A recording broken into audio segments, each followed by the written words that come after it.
नमो हरिहन्ताणम् नमो सिद्धाणं नमो वायरीयाणम् नमो वज्रायाणम् नमो लोये सवसाऊणम्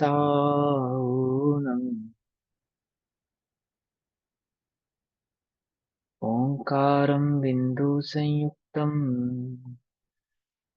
नित्यं ध्यायन्ति योगिनः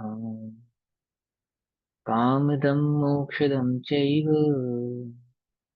ओंकाराय नमो नमः। मङ्गलं भगवान् वीरो मङ्गलं गौतमो गणी मङ्गलं कुन्दकुन्दार्द्यो जैनधर्मोऽस्तु मङ्गलम्। सर्वमङ्गलमाङ्गल्यं सर्वकल्याणकारकं प्रधानां सर्वधर्माणां जैनं जयतु शासनम्। नमः समय साराय स्वानुभूत्या चकासते चित्स्वभावाय भावाय सर्वभावान्तरच्छिदे।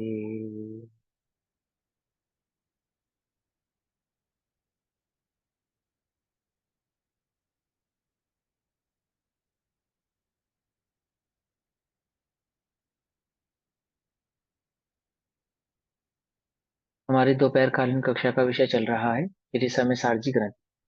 श्री समय सारजी का स्वाध्याय हम सभी आचार्य अमृत चंद्र देव द्वारा रचित आत्मख्याति टीका के माध्यम से कर रहे हैं। आत्मख्याति टीका में बंद अधिकार पेज नंबर 369।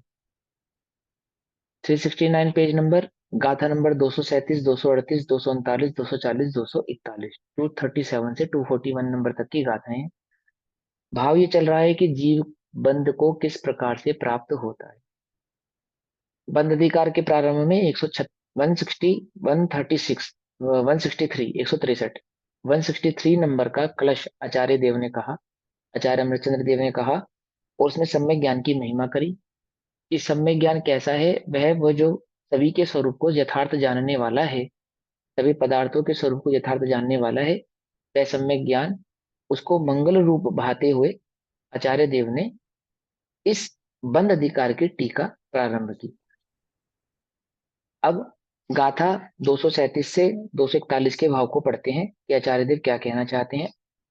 अब बंध तत्व के स्वरूप का विचार करते हैं। उसमें पहले बंध के कारणों को स्पष्टतया बतलाएंगे कि बंध का मूल कारण क्या है, अपितु बंध के बंद होने के पीछे रीजन क्या है, किस रीजन से जीव को बंधन की प्राप्ति होती है। गाथा पाठ पढ़ेंगे।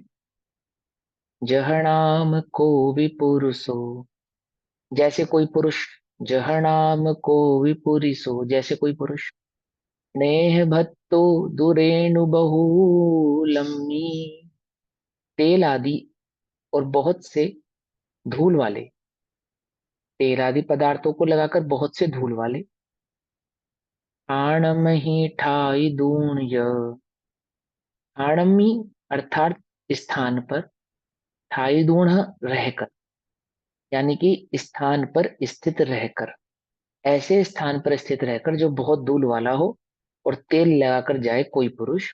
यकरेदि सत्ते हिमवायामम, अर्थात करता है, सत्ते ही अर्थात बहुत से शस्त्र आदि के द्वारा, व्यायाम अर्थात व्यायाम, व्यायामम अर्थात व्यायाम, एक्सरसाइज करता है कई सारे शस्त्रों द्वारा, ऐसे स्थान पर रहकर जहां पे बहुत अधिक धूल आदि हो, और वह अपने शरीर आदि पे तेल लगाकर कोई पुरुष वहां पर व्यायाम करता है।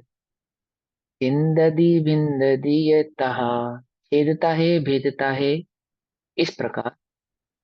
ताली तल कैलिवंसम पिंडियो, पिंडियो माने पिंड को, अर्थात वृक्षों को, किसके वृक्षों को, ताल ली तल अर्थात ताड़ तलाम, कै ली वंश अर्थात केला बांस, केला बांस आदि अनेक वृक्षों को, अशोक आदि अनेक वृक्षों को, बांस के, केले के, अशोक के, ताड़ के, तमाल के वृक्षों को क्या करता है? छिंदती बिंदती यथा, छेदता भेदता है, अर्थात शस्त्रों द्वारा उनके ऊपर प्रहार करता है। सच्चित्ता चित्ताणम, अर्थात सचित तथा अचित।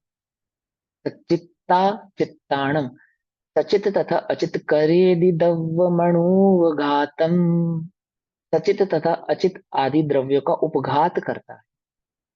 ठीक है ना? उसमें कुछ पेड़ कैसे हैं जो सचित रूप से हैं, कुछ ऐसे हैं जो अचित रूप से, यानी कि बांस आदि के खंभ आदि अचित रूप से गाड़े हुए हैं, ताड़ आदि के वृक्ष अचित रूप से गाड़े हुए हैं, और केले आदि के कुछ वृक्ष जो सचित आदि रूप से वहां पे विराज है, स्थित हैं, उनको क्या करता है? छिन्न भिन्न करता है। करेदि दवा मुण उपघातम, अर्थात उपघात जो करता है। बांस जो बांस है भैया वो अचित होता है।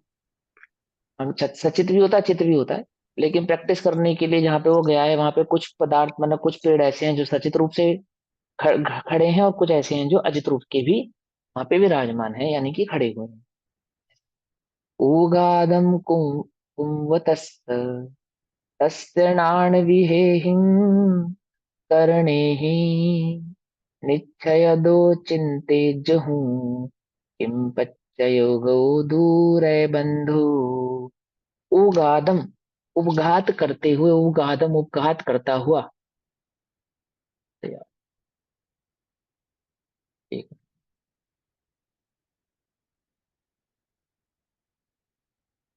एक मेरा वीडियो आ रहा है? आ रहा है? हाँ भैया।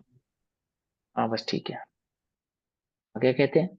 उघादम कुमतस्त तस्णाणा विहेहिं कर्णेहिं निच्छयदो चिन्ते जहु किम पंचय गोदुरे बंधु।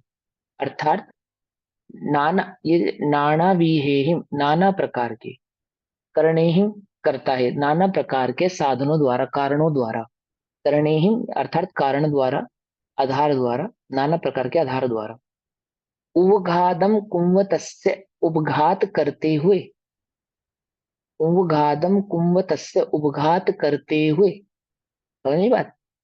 तस्य नाना विहेहि, मन उनका नाना प्रकार के साधनों द्वारा उपघात करते हुए, निश्चय दो चिंते जुहू, निंचदो, निंचदो चिं, चिंतेज हूं, निश्चय से इस बात का विचार करो कि, निश्चय तो यानी निश्चय से, चिंतेज यानी कि विचार करना, चिंतन करना हूं, किम पंचय को इस बात का विचार करो कि दूर है बंधो, यानी किस प्रकार से धूल का बंध हो रहा है। रेणु बहुमल्य है ना, वो धूल वाले स्थान पर था। तो किम पंचय गो दूर है बंधो, अर्थात धूल का बंध इस प्रकार से, यानी कि धूल क्यों चिपक रही है उसको, जो व्यायाम कर रहा है और छेदन वेदन वृक्षों का कर रहा है, उसको यदि निश्चय से विचार किया जाए, देखा जाए, तो उसको रे बंधो अर्थात धूल का बंध, यानी धूल की चिपक रही है, उसके शरीर पर जाकर धूल जाकर चिपकती क्यों है, इस बात का यदि विचार करे तो क्या विचार करते हैं?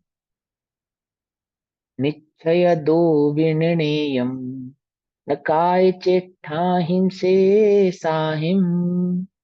हाँ, जो सोदु, जो सोदुणे है भावो तम ही नरे तेण तस्य रे बंधु निश्चय दो विनिर्णयम न काय चेठाहि से साहिम।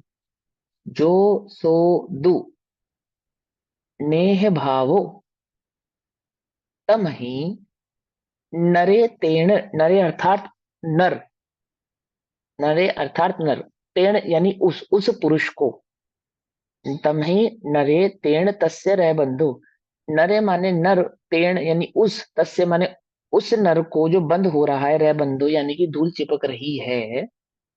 जो सो दुण है भावो, जो तेलादि की चिकनाहट है, जो सो दुण है भावो, नेह भाव यानी नेह भाव, नेह भाव यानी कि स्निग्ध चिकना पदार्थ, नेह है ना, एक राग को एक शब्द नेह भी कहते हैं, नेह, ठीक है ना? तो यहाँ पे नेह किसको कहा, यहाँ ऊपर सबसे पहली वाली गाथा में 237 नंबर की गाथा पे लिखा, नह भत्तो अर्थात तेल आदि, तेल आदि, नह भत्तो अर्थात तेल आदि। तो क्या कहते हैं, जो उसको नह भावो अर्थात तेल आदि का भाव यानी तेल आदि पदार्थ, पकड़ में आई बात, तमहि उस पुरुष के जो लगा है, वह बंधो वह बंध का कारण है। पकड़ में आई बात। निश्चय दो अर्थात निश्चय से, विनयम जानना चाहिए, न नहीं काय चेष्टाहीन से साहिम, कि काया की चेष्टा यानी शरीर की चेष्टा आदि से उसको धूल चिपक रही है, ऐसा नहीं। जो शरीर पे नेह भाव वो अर्थात जो तेल लगा है, उसके कारण उस जीव को धूल चिपक रही है, ऐसा। क्योंकि जिसके शरीर पे धूल नहीं है, ऐसे जिसका जिसका शरीर चिकना नहीं है, ऐसे पुरुष को तो वह धूल चिपकती नहीं। परंतु जो उसको तेल लगा है ना, नेह भाव यानी कि तेल आदि का जो स्निग्ध किया है, उसके शरीर में स्निग्धता आई है, उस स्निग्धता के कारण वह जो धूल उड़ती है उसको चिपकती है।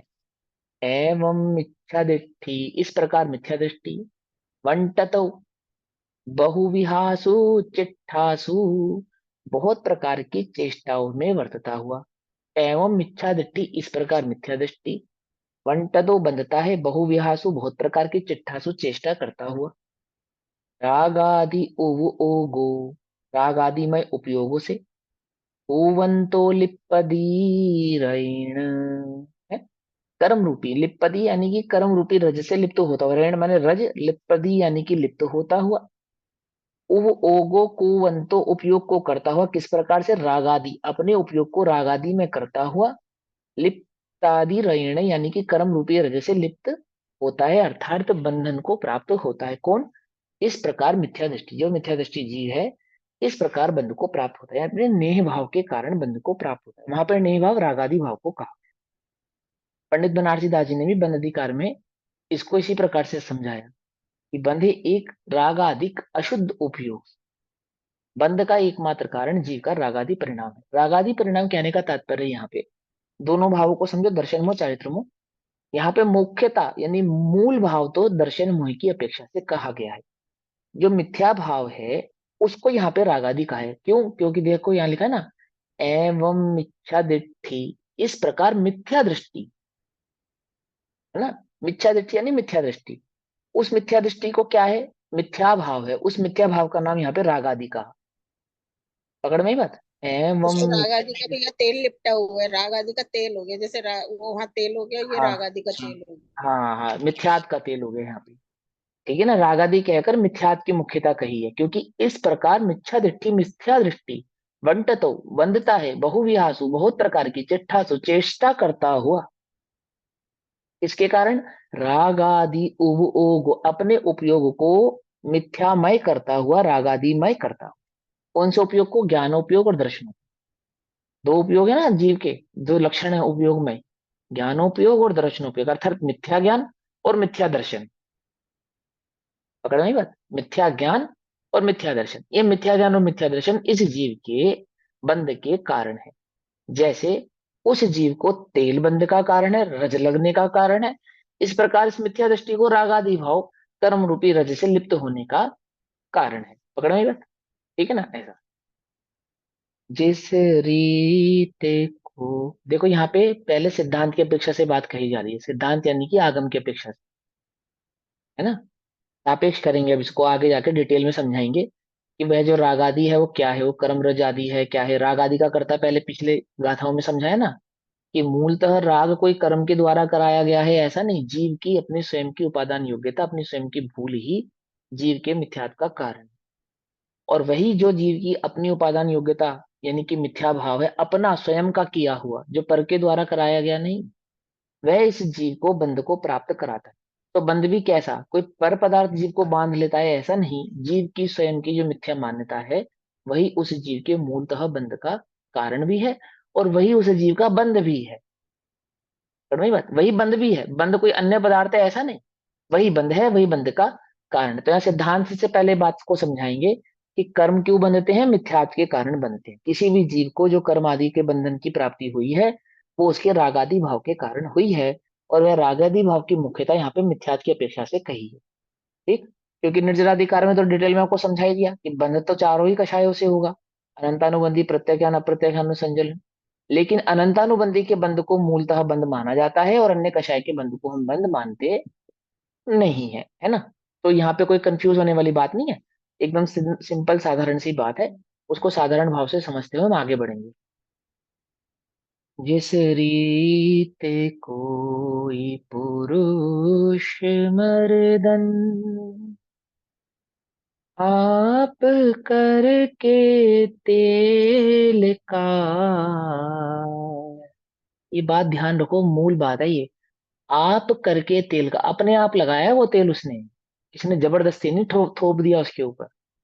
उदाहरण भी देखा आचार्य देव ने कितनी सटीकता से कहा, जिस रीत कोई पुरुष मर्दन, आप करके तेल का,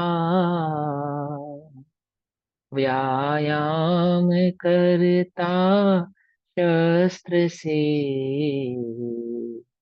बहुरज भरे स्थान खड़ा, बहुत धूल से भरे हुए स्थान पर खड़े हो।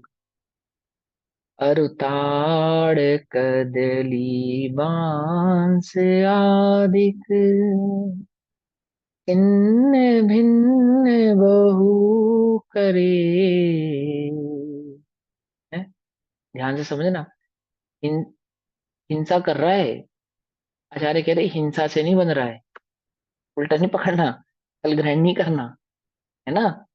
अब बनारसी दास जी का जो नाटक समय सार है, उन्होंने क्या लिखा कि इत्यादि वस्तु के मिलाप सोना बंधे जीव, हिंसा से नहीं बनता, विषय कषाय के सेवन से नहीं बनता। ऐसे ऐसे उसको समझाया कि जोग सो अबंध जिन, कर्म सो अबंध सिद्ध, कर्म सो अबंध सिद्ध, जोग सो अबंध जिन, हिंसा सो अबंध साधु, और ज्ञाता विषय भोग सो, इत्यादि वस्तु के मिलाप सो न बंधे जी।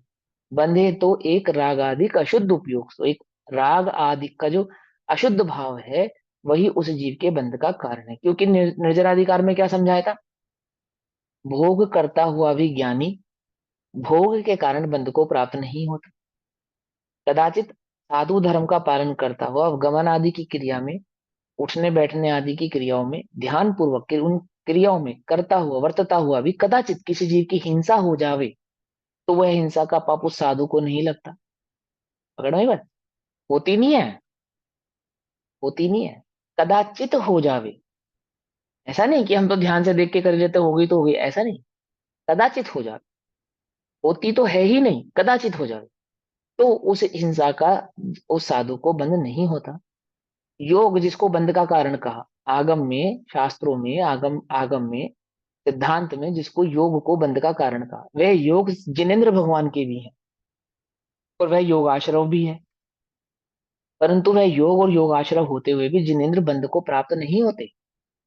और यदि कर्मजाल वर्गणाओं से बंध का कारण मानोगे, तो कर्मजाल वर्गणाओं के परमाणु तो सिद्धालय में भी विराजमान है, परंतु वे कर्मजाल की वर्गणा सिद्धों को तो बांधती नहीं है। कर्मजाल वर्गणा सो जग में ना बंधे जी, बंधे न कदापि, मन वच काय योग सो, चेतन अचेतन की हिंसा सो ना बंधे जी, बंधे न अलख पंच विषय विश्व भोग सो, जोग कर्म सो अबंध सिद्ध, जोग सो अबंध जिन, हिंसा सो अबंध साधु, और ज्ञाता विषय भोग सो, इत्यादि वस्तु के मिलाप सोना बंधे जीव, तो बंधे एक राग आदिक अशुद्ध उपयोग।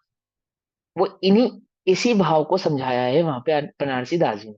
तो यहाँ आचार्य क्या कहते हैं, अरुताड़ कजली बांस आदिक, भिन्न भिन्न बहु करे, उपघात आप सचेत अवरु, अचेत द्रव्यों का करे, बहुभांति के करणादि से, उपकरण आदि से, बहुभांति के, करणादि से उपघात करते उस ही को, निश्चय पने चिंतन करो, रजबंध है किन कारणों, यूं जानना निश्चय पने, चिकनाई जो उस नर विशेष, रजबंध कारण सो ही है, नहीं काय चेष्टा शेष है, चेष्टा विविध में वर्तता, इस भांति मिथ्या दृष्टि जो, उपयोग में राग आदि करता, रज ही से ले पाए सो। आई बस समझ में? उपयोग में राग आदि के कारण इस प्रकार की चेष्टा जो मिथ्या दृष्टि करते हैं, इसी प्रकार की चेष्टा मिथ्या सम्यक दृष्टि के भी यदि होती है कदाचित, तो वे उस रज यानी कि कर्म रूपी रज को प्राप्त नहीं होते। और इस प्रकार की चेष्टा जो मिथ्या दृष्टि आदि जीव करते हैं, वे कर्म आदि के बंध को प्राप्त होते हैं। ठीक क्या चल रहा है स्वरूप? पहले बंध के कारणों को स्पष्टतया समझाते हैं। अब भाव समझेंगे गाथार्थ। यथा नाम जैसे, कहा अपि पुरुष, कोई पुरुष, स्नेह भक्त तू अपने शरीर में तेल आदि स्निग्ध पदार्थ लगाकर, स्नेह यानी चिकनाई, स्निग्ध समझे मत, राग है ना, स्निग्ध आदि पदार्थ को लगाकर और रेणु बहुले बहुत से रज वाले स्थान में रहकर शास्त्रों के द्वारा व्यायाम करता है, तथा ताली तल कदली वंश पिंडी, ताड़ तमाल केला बांस अशोक आदि वृक्षों को छिन्नति छेदता है, भिन्नति भेदता है, सचित तथा अचित द्रव्यों का उपघात करता है, नाना प्रकार यानी कि इस प्रकार नाना प्रकार के कारणों द्वारा उपघातम कुर्वंतः उपघात करते हुए, उस पुरुष के रजोबंध तू रज का बंध धूलि का चिपकना वास्तव में किम प्रत्यकः किस कारण से होता है, निश्चय से विचार करो, उस पुरुष में जो वह तेल आदि की चिकनाहट है, उससे उसे रज का बंध होता है, अर्थात रज आकर चिपकती है, ऐसा निश्चय से जानना चाहिए। शेष शरीर की चेष्टाओं से अन्य जो शरीर की चेष्टा हो रही है, यदि उस तेल को गायब कर दिया जाए, हटा दिया जाए, और फिर वो उस शरीर की चेष्टा करे, ठीक है ना, नहीं होता। अन्य चेष्टाओं से तो रजकण आके शरीर पे चिपकते नहीं है, ठीक है ना। इसी प्रकार बहुत प्रकार की चेष्टाओं में वर्तता हुआ मिथ्या दृष्टि उपयोग में रागादि भावों को करता हुआ कर्म रूप रज से लिप्त होता है, अर्थात बंधन को प्राप्त होता है। ठीक है, आइए समझ में। जैसे सिद्धांत में आपने पुद्गल का स्वभाव समझा होगा कि दो पुद्गल परमाणु जब आपस में जुड़ते हैं तो स्कंद बनता है। तो दो पुद्गल परमाणु को जुड़ने के लिए क्या चाहिए? एक रुक्ष और एक स्निग्ध, है ना। यानी कि रुक्ष से स्निग्ध भाव आके जुड़ता है। धूल का स्वभाव रुक्ष है, वह स्निग्ध वस्तु से जाकर ही चिपक सकती है। वह स्निग्धता क्या है कि उस पुरुष के शरीर पे लगा हुआ तेल अथवा पसीना जो शरीर पे आ रहा है, जिसके कारण वह जो धूल के कण है उसे से जाकर चिपक। इसी प्रकार से रागादि भाव स्निग्ध कहा, रागादि परिणामों को भावों को स्निग्ध भाव कहा, ठीक है ना। और कर्मादि को धूल कहा। वे कर्मादि कैसे हैं? रुक्ष स्वभाव वाले। रुक्ष स्वभाव वाले अर्थात वे किसी से जाके चिपक जावे ऐसे नहीं। रुक्ष पदार्थ है, कहाँ जाके चिपक सकते हैं? मात्र स्नेह स्निग्ध स्निग्ध पदार्थ पर जाकर ही चिपक सकते। यदि कोई कर्म आदि परमाणु किसी जीव से आकर बंध रहा है, चिपक रहा है, लग रहा है, लिप्त हो रहा है, तो पक्की बात है कि उस जीव के परिणामों में रागादि भाव का स्निग्धपना होगा, तभी ऐसा होना संभव है, अन्यथा तो ऐसा संभव नहीं है। पकड़ में बात है। जैसे इस जगत में वास्तव में कोई पुरुष तेल आदि चिकने पदार्थ से मर्दन युक्त हुआ, स्वभावता ही बहुत सी धूलमयी भूमि में रहा हुआ, शास्त्रों के शस्त्रों के व्यायाम रूप कर्म को करता हुआ, अनेक प्रकार के कारणों के द्वारा सचित तथा अचित वस्तुओं का घात करता हुआ उस भूमि की धूल से बद्ध होता है, अर्थात लिप्त होता है। यहाँ विचार करो कि इनमें से उस पुरुष के बंध का कारण कौन है। विचार करो। तस्य कतमो बंध हेतु, इस पुरुष के बंध का कारण कौन है?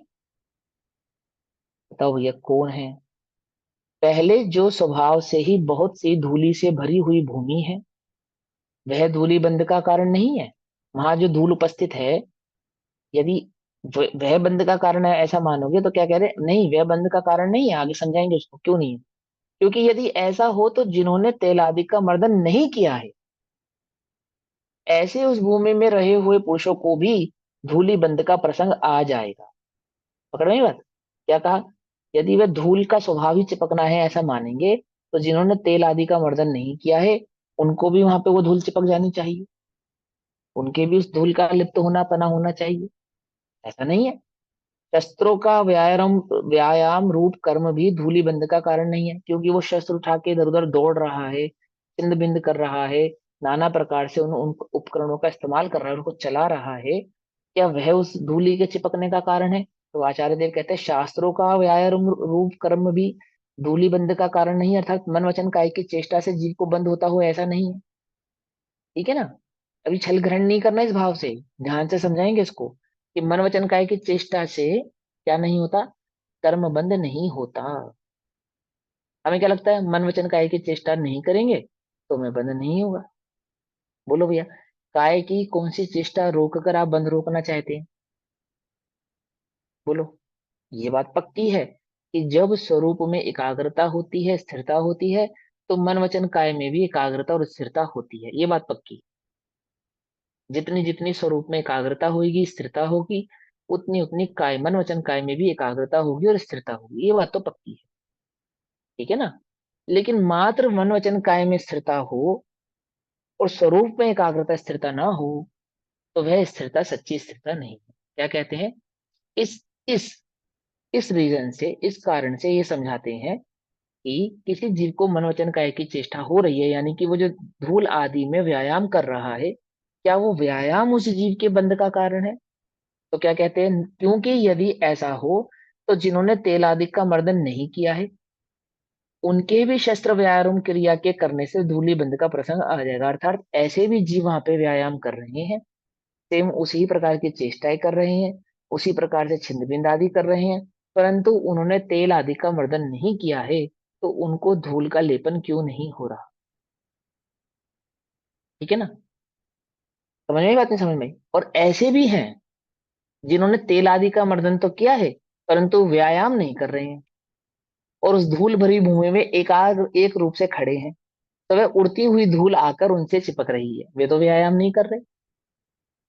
इसका मतलब ये क्या हुआ कि एग्जाम्पल तो क्लियर व्यायाम। हो गया। बट आपने हाँ। जो समझाया ना कि मन वचन काय की चेष्टा से बंद नहीं होता, ये वाला पॉइंट क्लियर नहीं हाँ, हुआ एक बार। जैसे सम्यक दृष्टि जीव को मनोवचन काय की चेष्टा होती है गुण स्थान प्रमाण, वह उसके बंध का कारण नहीं होती है।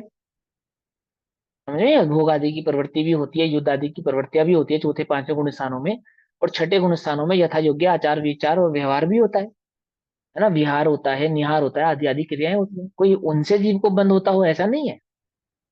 वो जो चित्त में जितना भी राग आदि परिणाम बैठा है, पड़ा है, जितनी कषाय भाव पड़ी है, मूलतः तो वह कषाय भाव ही उस जीव के बंध का कारण है, क्योंकि द्रव्यलिंगी के उस प्रकार का कोई कार्य होता हुआ नहीं देखे जाने पर भी, मिथ्या दृष्टि जीवों के उस प्रकार के कोई कार्य नहीं होते हुए देखे जाने पर भी बहुत बंध का प्रसंग उनको उपस्थित रहता है। जैसे पहाड़ आदि क्या क्रिया कर रहे हैं? कोई क्रिया नहीं कर रहे, परंतु बहुत बंध को प्राप्त हो रहे हैं। हो रहे नहीं हो रहे? का पेड़ आदि, उपयोग। पहाड़ आदि, है ना? और संगी पंचेंद्रिय आदि पर्याय में रहने वाले जो द्रव्यलिंगी आदि साधु हैं, अथवा मन वचन काया की चेष्टा को रोकने वाले व्यवहाराभासी आदि जो जीव हैं, उनके भी बहुत प्रसंग, बहुत बंध का प्रसंग तो यथा योग्य बना ही रहता है। देखो ध्यान से समझना। बहुत बंद और अल्प बंद की स्थिति क्या है वो समझो ध्यान से। हाँ, पहाड़ों को कैसे? पहाड़ होता है ना, एक पत्थर इंद्रिय को। जीव है ना, खड़े है ना, एक इंद्रिय जीव हाँ। होता है ना। तो एक इंद्रिय हाँ जीव को जी। मिथ्यात्वादी का आदि के कारण बंध तो आठों कर्मों का होता ही नहीं होता है। आठों कर्मों का ही बंद होता है।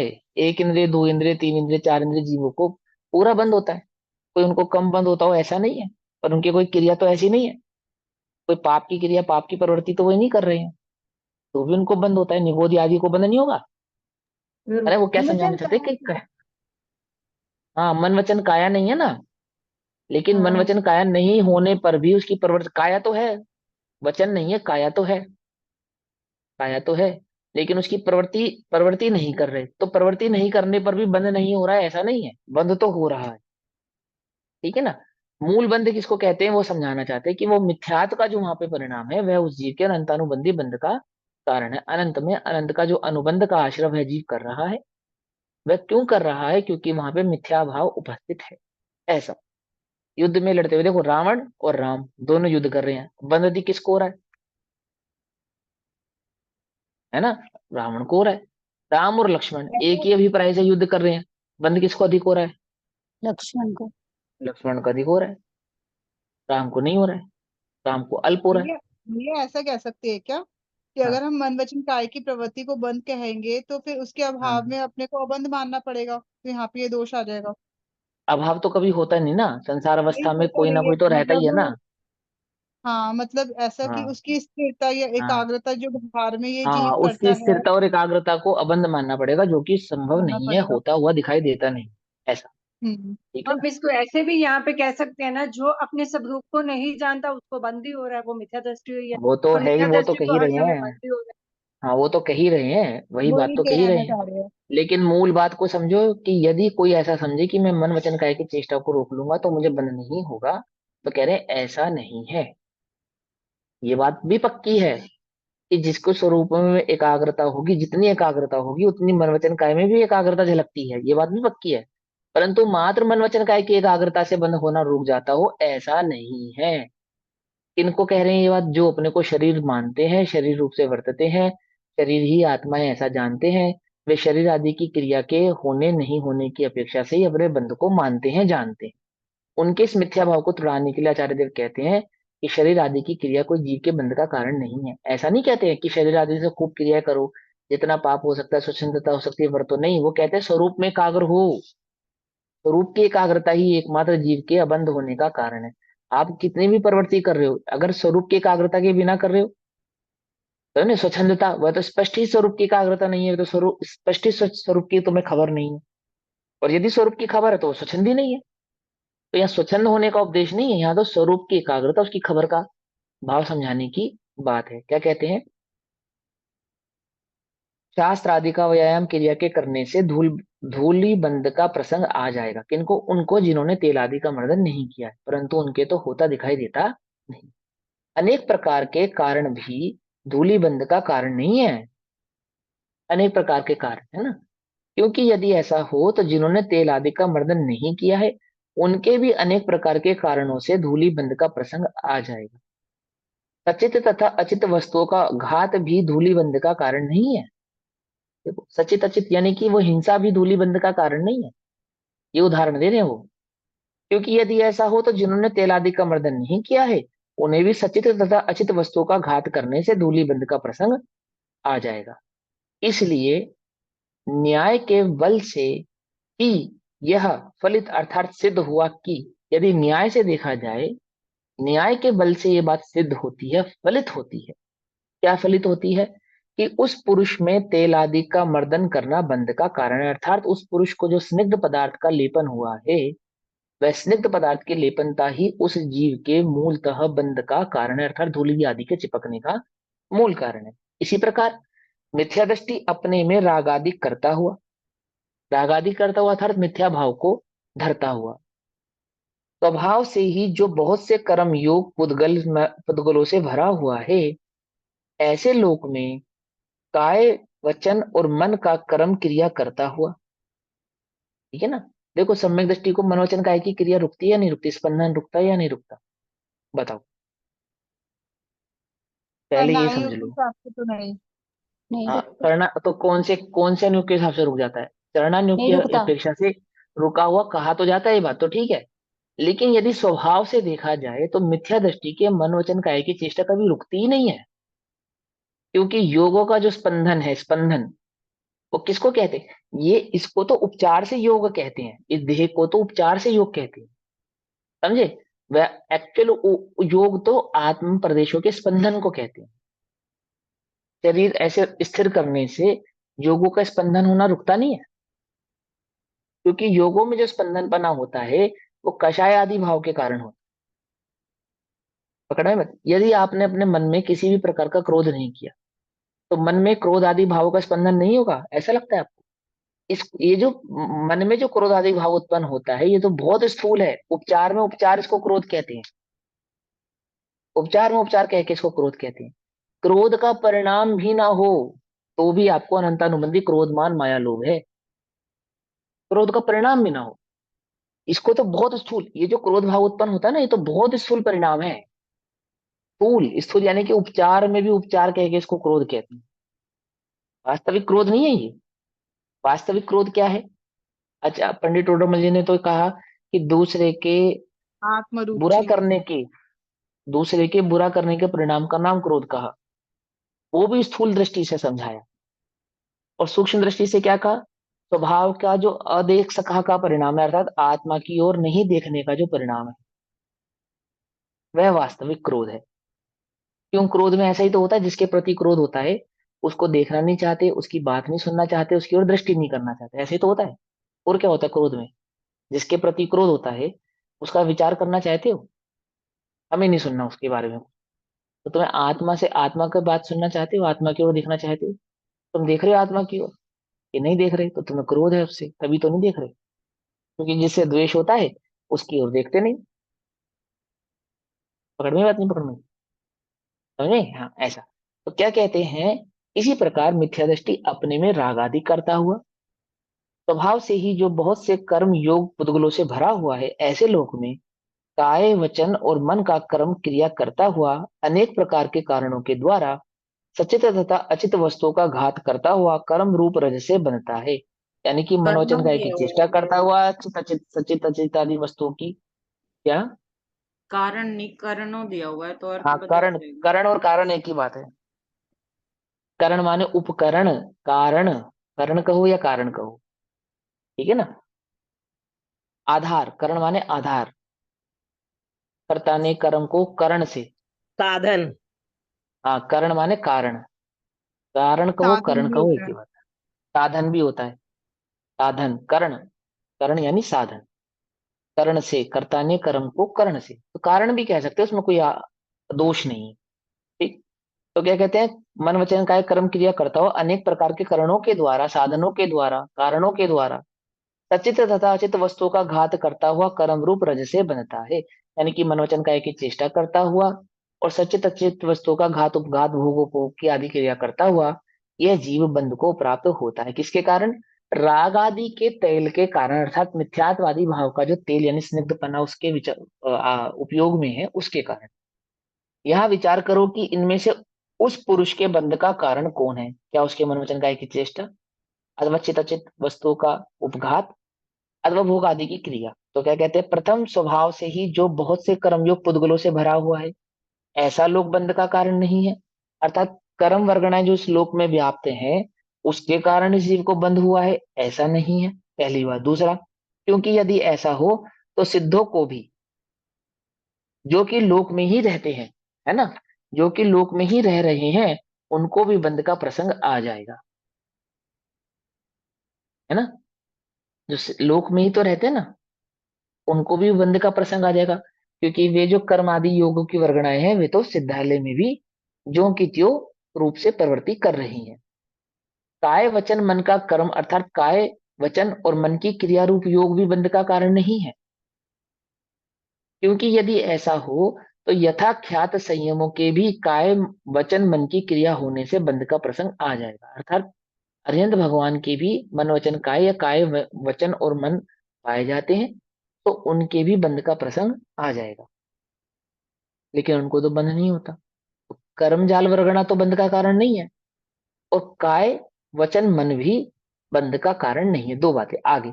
अनेक प्रकार के कारण कर्ण भी बंध का कारण नहीं है। कर्ण माने इंद्रियां, यहाँ कर्ण इंद्रियों को कहा। अनेक प्रकार के कर्ण भी बंध का कारण नहीं है, क्योंकि यदि ऐसा हो तो केवल ज्ञानियों के भी उन कर्णों से बंध का प्रसंग आ जाएगा, क्योंकि केवल ज्ञानियों की भी इंद्रिया तो है ही, अनंत आदि भगवान के इंद्रिया तो विराज है ही, उपस्थित है ही। सचित तथा अचित वस्तुओं का घात भी बंध का कारण नहीं है। ध्यान से समझना, सचित तथा अचित वस्तुओं का घात भी बंध का कारण नहीं है। आचार्य देव मूल मूल टीका में लिख रहे हैं ये, है ना। अब इससे मिथ्या ग्रहण नहीं करना, किसी भाव को छल ग्रहण नहीं करना। ऐसा कह के वो हिंसा का उपदेश नहीं दे रहे हैं। वो क्या कह रहे हैं, तुम असली हिंसा को पहचानो, वास्तविक हिंसा की पहचान करो, ये उनका उद्देश्य। क्या कहते हैं कि सचित अचित वस्तु के घात आदि भी बंध का कारण नहीं है, क्योंकि यदि ऐसा हो तो जो समितियों में तत्पर है, समिति किनकी होती है, मुनिराजों की होती है, ठीक है ना। समिति किनकी होती है, मुनिराजों की होती है। किन मुनिराजों की होती है, भावलिंगी मुनिराजों की होती है। समितियां छठे सातवें गुण स्थान में ही होती है, निचले के गुण स्थानों में समितियां नहीं होती। सीमितता तो हो सकती है, व्यवहार सीमितता, पर समितियां नहीं होती है। समितियां कहाँ होती है, छठे सातवें गुण स्थान में ही होती है। तो क्या कहते हैं, यदि, क्योंकि यदि ऐसा हो, यदि मन हिंसादि सचित और अचित वस्तु की हिंसादि बंध का कारण माने, यदि ऐसा हो तो जो समिति में तत्पर हैं, अर्थात जो समिति में वर्तते हैं, जिनको समितियां प्रकट हुई हैं, उनके, अर्थात जो यत्ना पूर्वक प्रवृत्ति करते हैं, ऐसे साधुओं के भी सचित तथा अचित वस्तुओं के घात से बंध का प्रसंग आ जाएगा। सचित अचित वस्तुओं के घात से कोई सचित अचित वस्तुओं का घात नहीं करते हैं वो, कदाचित जो गमन आदि की क्रिया आदि में, उठना बैठना परठना आदि की क्रियाओं में, आहार आदि विहार आदि की क्रियाओं में जो होती है हिंसा, कदाचित जो होती हुई दिखाई दे जाए, हो जाए, बाय चांस हो जाए, तो उनके भी बंध का प्रसंग आ जाएगा। इसलिए न्याय बल से ही यह फलित हुआ है। क्या फलित हुआ है कि उपयोग में रागादि करण, अर्थात उपयोग में रागादि का करना, अर्थात उपयोग में रागादि का होना बंध का कारण है। पकड़ में बात? उपयोग में रागादि का होना अर्थात उपयोग का अशुद्ध होना, अर्थात उपयोग का मिथ्या भाव रूप प्रवृत्ति करना, ये इस जीव के बंध का मूल कारण है। बोलो, ये बंध को प्राप्त होना चाहते, नहीं होना चाहते, नहीं होना चाहते ना, तो राग मत करो। राग मत करो अर्थात मिथ्यावादी से अपने को दूर करो, छुटकारा करो, है ना। तो क्या कहते हैं भावार्थ, यहाँ निश्चय नय को प्रधान करके कथन है। निश्चय नय को अर्थात स्वभाव को प्रधान करके कथन है, स्वभाव को प्रधान करके कथन कहा गया है। जहां निर्बाध हेतु से सिद्धि होती है वही निश्चय है। जहां जहां सिद्धि करने में कोई बाधा ना आए, जो अकाट्य हो, समझ में बात, निर्बाध, जहां निर्बाध यानी कि बाधा रहित हेतुओं से, कारणों से सिद्धि होती है, स्वभाव को दर्शाया जाता है, वही वास्तव में निश्चय है। यानी कि जहां स्वभाव की बात होती है वही वास्तव में निश्चय है। बंध का कारण विचार करने पर निर्बाधता यही सिद्ध हुआ है कि मिथ्या दृष्टि पुरुष जिन राग द्वेष मोह भावों को अपने उपयोग में करता है, राग द्वेष मोह भावों को अर्थात मिथ्या भावों को, मिथ्यात्व भाव अपने उपयोग में करता है, अर्थात जिसका उपयोग मिथ्यात्मय है, वे रागादि का ही बंध का कारण है। वे रागादि ही, वे मिथ्या भाव ही इस जीव के बंध का कारण। ये तो मूल बात होगी ना निश्चय की अपेक्षा से, और सिद्धांत से भी समझेंगे तो जितने जितना राग विद्यमान है अर्थात कषाय विद्यमान है, उतना उतना बंध भी जीव को विद्यमान रहता है। ठीक। निर्बाध का उनके क्या मीनिंग बताया था? बाधा निर्बाध। रहित, बाधा रहित, कोई बाधा नहीं आती, निर्बाध बाधा रहित। उनके अतिरिक्त यानी इसके अतिरिक्त, इस मिथ्यात्व के अतिरिक्त, इस रागादि मोह भाव के अतिरिक्त अन्य बहुत कर्म योग पुद्गलों से परिपूर्ण लोग, काय वचन मन के योग, अनेक करण तथा चेतन अचेतन का घात बंध के कारण नहीं है। यदि उनसे बंध होता हो तो सिद्धों के, यथाख्यात चारित्रवानों के, केवल ज्ञानियों के और समिति रूप प्रवृत्ति करने वाले मुनियों के बंध का प्रसंग आ जाएगा। पकड़ में बात? परंतु उनके तो बंध होता नहीं। इसलिए इस हेतुओं में यानी कारणों में व्यभिचार दोष आया। किनमें? किनमें? मन वचन काया की चेष्टा में। समझ नहीं बात?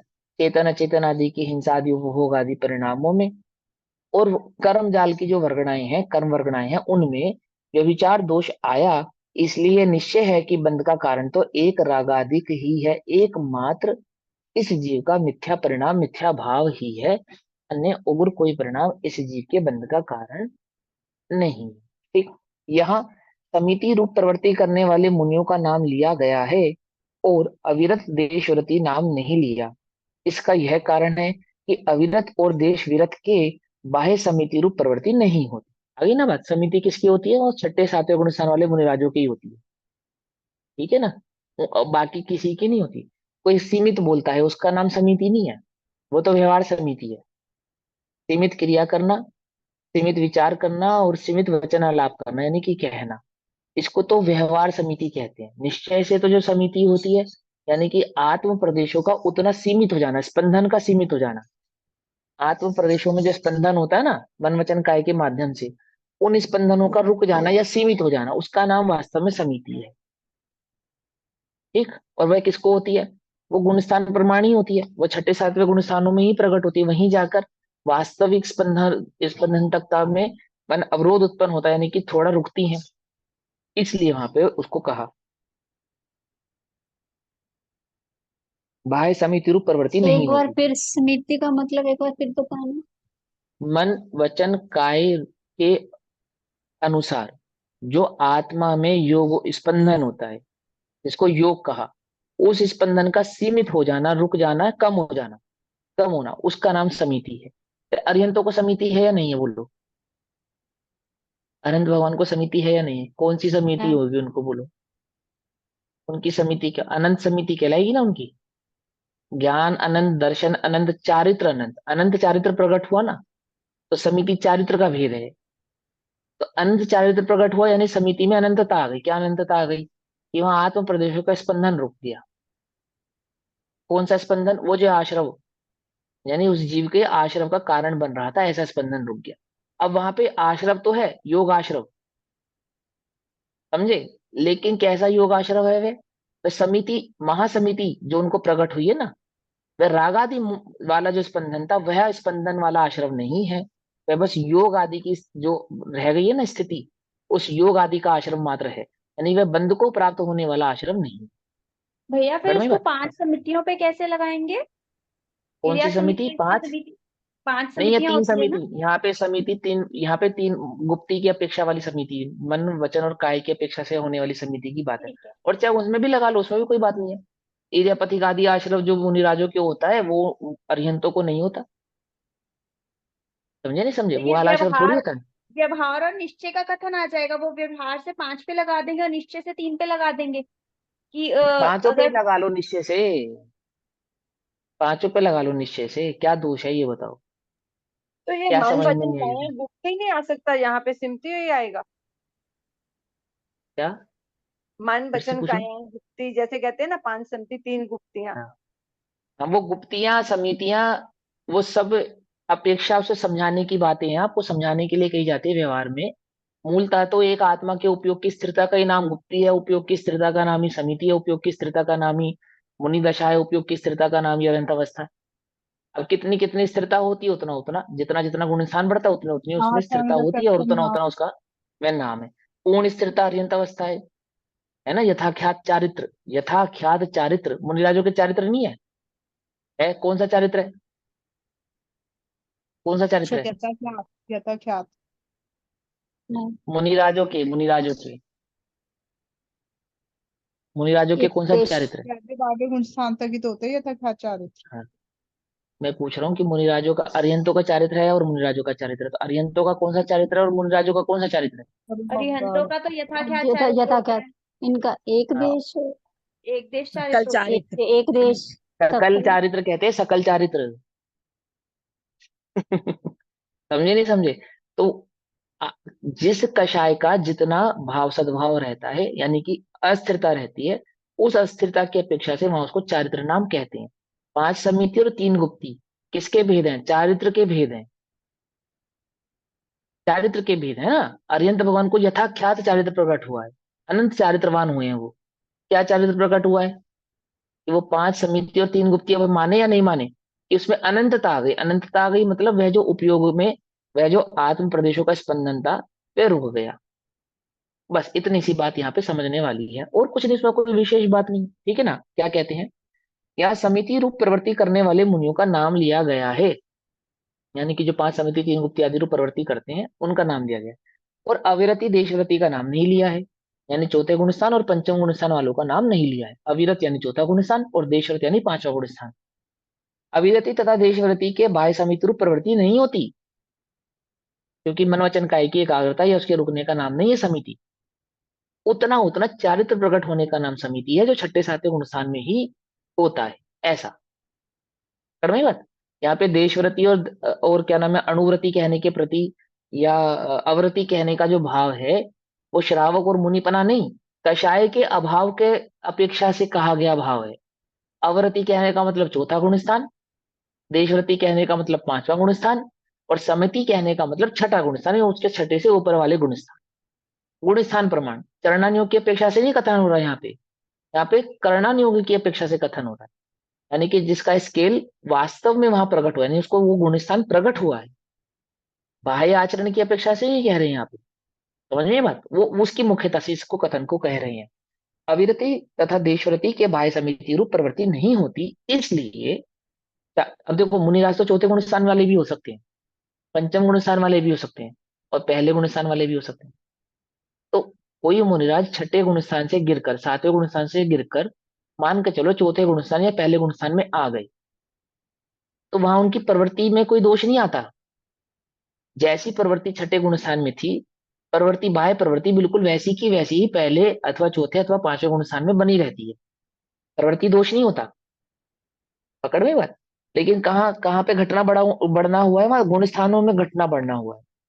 वही वही मुनिराज जो समिति वाले कहला रहे थे ना छठे गुण स्थान में, कर्णानियों की अपेक्षा से चौथे 5वें अथवा पहले गुण स्थान में आने पर वो समिति वाले नहीं कहलाएंगे, व्यवहार से तो कहलाएंगे,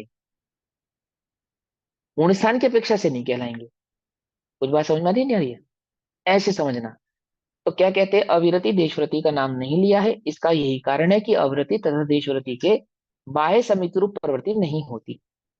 अब यहाँ पे बाह्य प्रवृत्ति समिति रूप प्रवृत्ति नहीं होती, यानी कि व्यवहार चारित्र भी नहीं ये एक होता। बात समझनी थी, जैसे अब ये पहले गुण स्थान में कह रहे हो, तो इसका मतलब है कि वो समिति पहले गुण स्थान में आने के बाद खत्म हो गई है समिति, उनके देखो अंदर तो है। व्यवहार समिति तो रहती है, व्यवहार समिति तो व्यवहार रहते, तो लेकिन रहता गुण है, स्थान प्रमाण खत्म लेकिन हो वो गए। जो गुण स्थान वहां की अपेक्षा से प्रकट होने वाला जो समिति भाव है वह नहीं रहा। और वही मुनिराज वापस छठे गुण स्थान में जाएंगे तो फिर हो जाएगी, फिर हो जाएगी। पकड़ में ही बात। देखो किन्हीं भी मुनिराजों को भावलिंगी कहा तो किस अपेक्षा से कहा, उनकी क्रिया की अपेक्षा से नहीं कहा, उनके गुण स्थान की अपेक्षा से कहा, उपयोग। है ना, शुद्धोपयोग की अपेक्षा से कहा। वही मुनिराज गिर के पहले गुण स्थान में आ गए, तो वहां वो भावलिंगी कहलाएंगे या नहीं कहलाएंगे? वहां नहीं कहलाएंगे बस।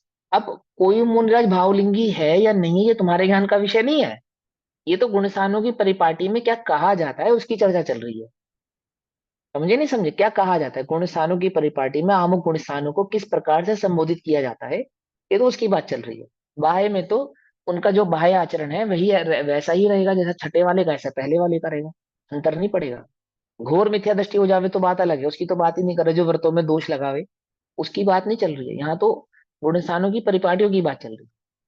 और चूंकि चौथे और 5वें गुणस्थानों में तो बाह्य आचरण भी नहीं होता, बाह्य चारित्र भी नहीं होता। मैंने अब किसकी अपेक्षा से, यानी गृहस्थ की अपेक्षा से देखें तो उसने तो व्यवहार चारित्र भी प्रकट नहीं किया, अर्थात उसको व्यवहार में भी समितियां नहीं होती, तो उनकी यह बात यहाँ पर नहीं कर रहे। इसलिए चारित्र मोह संबंधी राग से किंचित बंद होता है, यानी कि अप्रत्याख्यान प्रत्याख्यान और संज्वलन की अपेक्षा से जो होता है वह बंद होता है, इसलिए सर्वथा बंद के अभाव की अपेक्षा में उनका नाम नहीं लिया। ठीक। वैसे अंतरंग की अपेक्षा से तो उन्हें भी निर्बंध ही मानना चाहिए, ठीक है ना, क्योंकि मिथ्यात्व की अपेक्षा से अगर बात कहेंगे तो वे भी निर्बंध ही कहलाएंगे। लेकिन यहाँ पे चारित्र की मुख्यता से कथन चल रहा है, तो चारों ही कषायों की अपेक्षा से यहाँ पे बात कही जा रही है, और वो बात इतनी सी है कि जो मुनिराज आदि होते हैं उनको बंध नहीं होता, अरहंत आदि को बंध नहीं होता, सिद्ध आदि को बंध नहीं होता। और इसमें एक स्टेप और बढ़ा के बनारसी दास जी ने कह दिया कि गृहस्थों को भी बंद नहीं होता, क्योंकि वहां पर उन्होंने सम्यक दर्शन की मुख्यता से कहा। और यहाँ पे आचार्य देव सम्यक दर्शन प्लस चारित्र की मुख्यता से इस कथन को कर रहे हैं। तो चारित्र तो छठे गुण स्थान वाले चारित्र को ही वास्तविक चारित्र माना गया है, तो इसलिए वहां पे समिति वाले मुनिराजों का तो काउंट किया, अन्य जीवों को काउंट यहाँ पे नहीं किया। बस इतनी सी बात यहाँ पे। अब इस अर्थ का कलश रूप काव्य कहते हैं। इसी अर्थ को समझाने के लिए कलश कहेंगे, कलश नंबर 164। अब जो ये भाव समझाया है, इसी भाव को आचार्य अमरचंद्र देव ने टीका करके अब कलश के भाव में आचार्य अमरचंद्र इसको कहते हैं। पृथ्वी छंद का ये जो कलश है ये हम कल पढ़ेंगे, अभी समय हुआ। तब तक के लिए सभी को जय जिनेन्द्र। ओम नमः सिद्धेभ्य। निज निधि निज में बताई, यह अनंत उपकार है, उसके लिए जिनवाणी माँ को वंदना शतबार। नमो